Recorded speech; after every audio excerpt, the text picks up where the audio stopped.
Set routines for them. When are they meant to take their bath? When is prayer time? When are they meant to tidy up their room? What time of the day? What day of the week? That's okay, this is what you do at this time. Set routines for them and be consistent. One of the things that children watch out for is our consistency. If you're not consistent as a parent, they know and they play on your intelligence.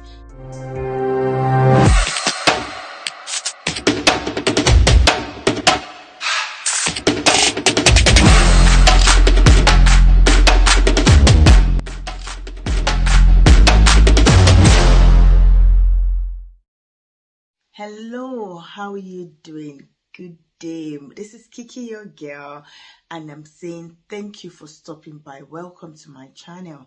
If this is the first time, thank you so much. I'm grateful you taking your time to listen to me.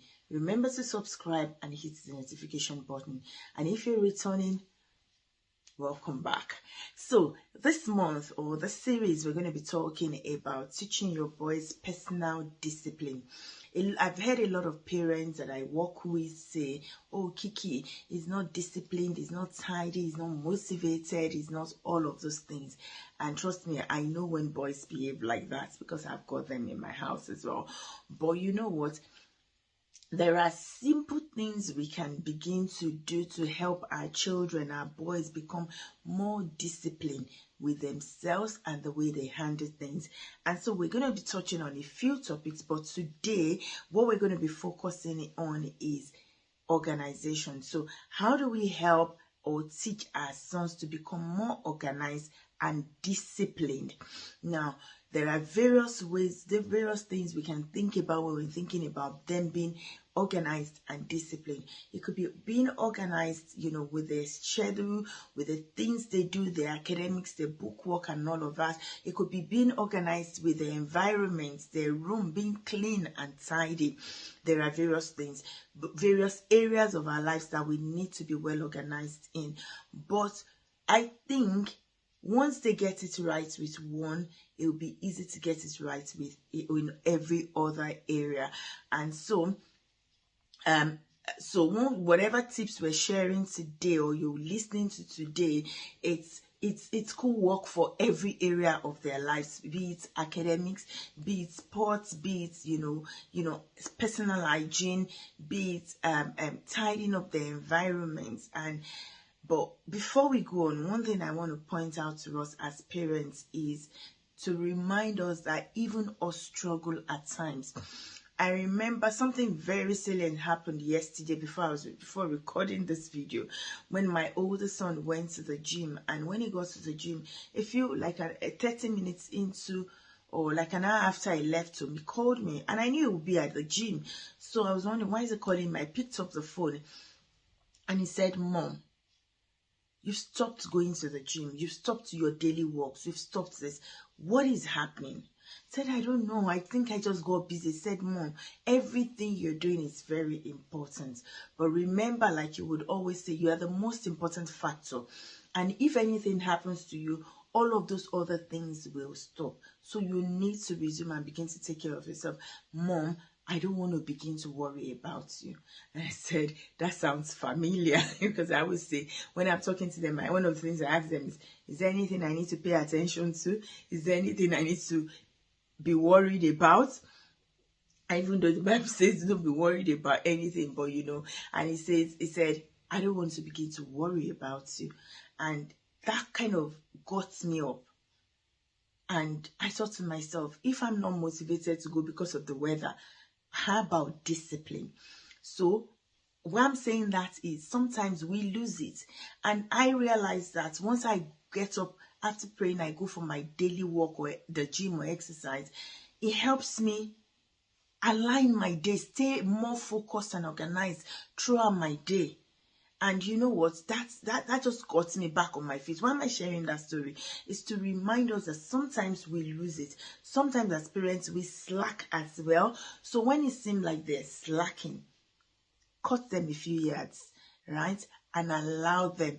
Doesn't mean you shouldn't advise, but it's not because they are bad. It's not because they don't want to get it right. It's not because there's something wrong with them. No, it's because sometimes these things happen, right? So around teaching your sons to become more organized and disciplined, there are a few things you need to do as a parent. One, set clear expectations. What are your expectations? Clear expectations. Now I'm talking about expectations that are smart, that are measurable, that are achievable, that you can see results from, and not some weird expectations. What are your expectations of your children? Is it smart? Is it achievable? I want to focus on that one. Achievable. Is that expectation achievable for your child? A boy of 10 years old, you're setting an expectation that to cook dinner every day for the family. Is that achievable? Some children do it, but I hope you understand what I'm saying. So what are your expectations? You should be able to, communicate your expectations, clear expectations regarding how you want them to be organized. What do you mean by organization? There was a time, one of my videos I shared where I was telling my children about tidying up their rooms. And when they tidy up the room, I'm like, did you say you just tidied up this place? And they're looking at me like I'm speaking gibberish. So one day I said, okay, I will tidy it up and show you what tidying up means. When you set expectations, do they understand it? Is it understandable? Is it clear enough for them to understand and be able to achieve your expectations? Also, lead by example. As a parent, are you disciplined? I just told you about what my son said to me. There was a time where I would wake up 5 a.m. I would get up 5 a.m. and then I would pray by 6:15. I'm out of the house to the gym. Now, after praying, I'll say, let me snooze a bit and I won't get out of bed until 7. 6:15, then I'm out of the house. By 6:30, I'm in the gym. And they saw these things. That's what they do now. And I'm here. Discipline, we need to model it. And then when we model it, then they would see that this thing is doable. And be encouraged, parents, be disciplined. We need to allow our children see us disciplined. Also, to help your children stay organized, set routines. What is the routine of the family? What's the routine of the house? Particularly when they're young. See, when they're getting older, there is very little you can do about setting routines for them. But when they're younger, and mine are in their uni stage, they're both of them are like orgas now. But if not for the routine that you have set earlier on, when they get to this stage, it becomes a lot difficult. Set routines for them. When are they meant to take their bath? When is prayer time? When are they meant to tidy up their room? What time of the day? What day of the week?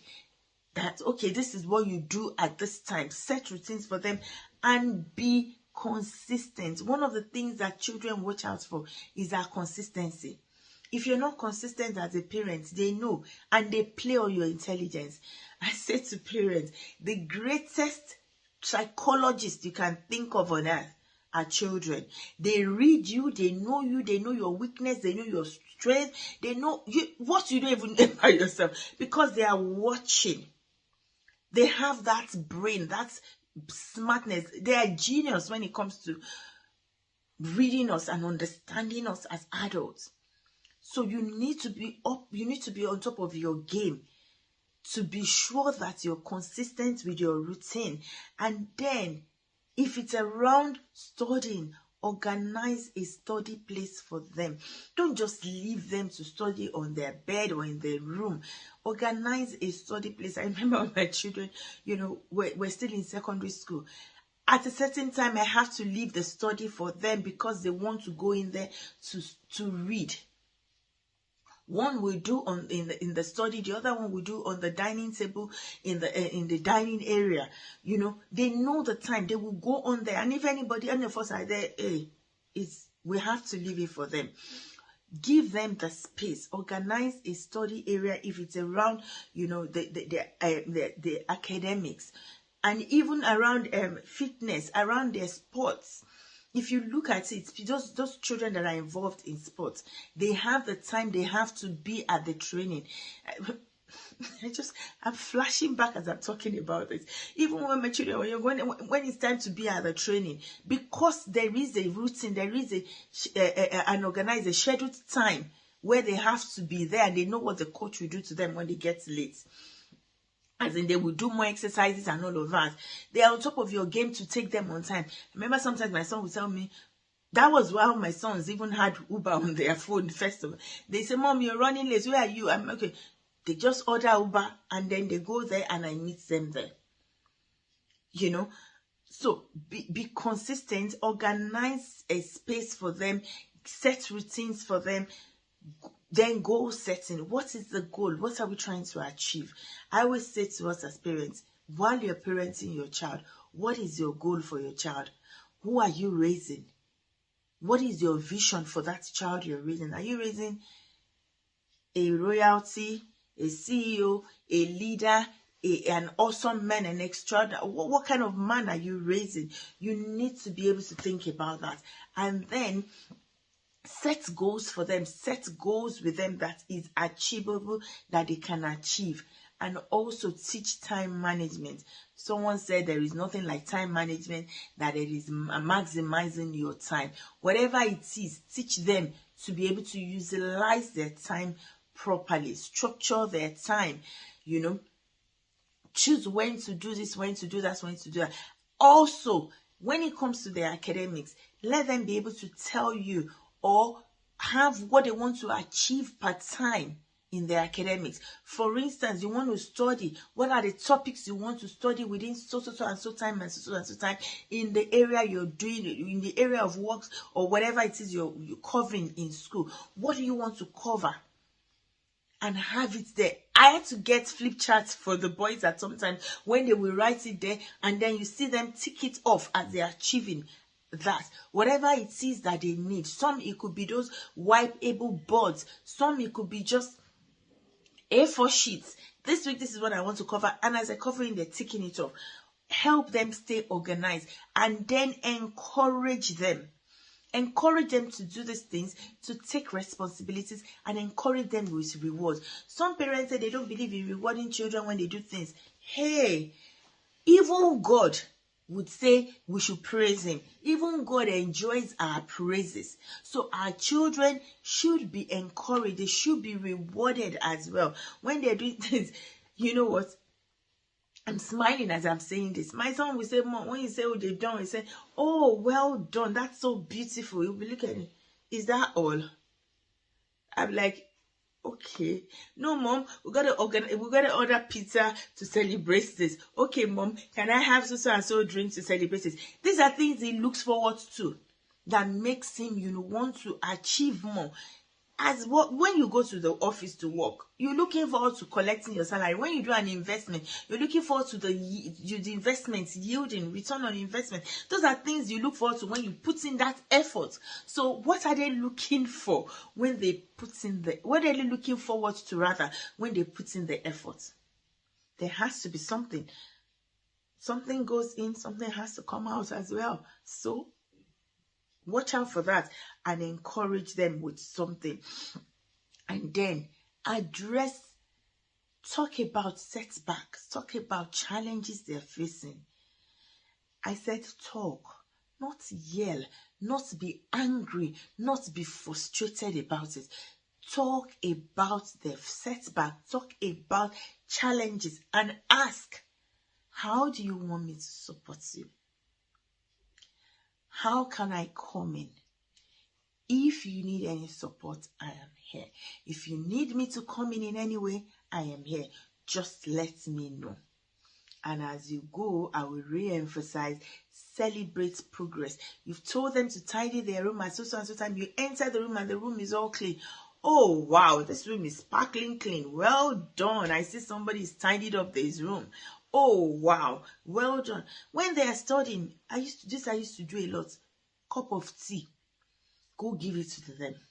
knock on the door. Do you need anything? Do you need sweets? I think when my children were a lot younger, early secondary school, there's this thing they used to say we can get for them as well, hard sweets. Lollipop. So I'll get it for them. In fact, till now I still get it for them sometimes. That hard sweets, you know. Do you need anything? Do you need a cup of tea? Are you okay? Pop in, say hello. You're not disturbing them. In fact, they appreciate it. Finally, as you do this, remember your children are different.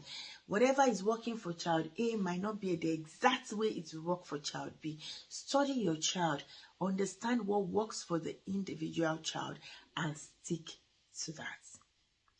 I hope these tips are helpful, and I hope you'll be able to implement some of them. Please drop your comments for me on how you're getting on, and I will be back again next week. I love you.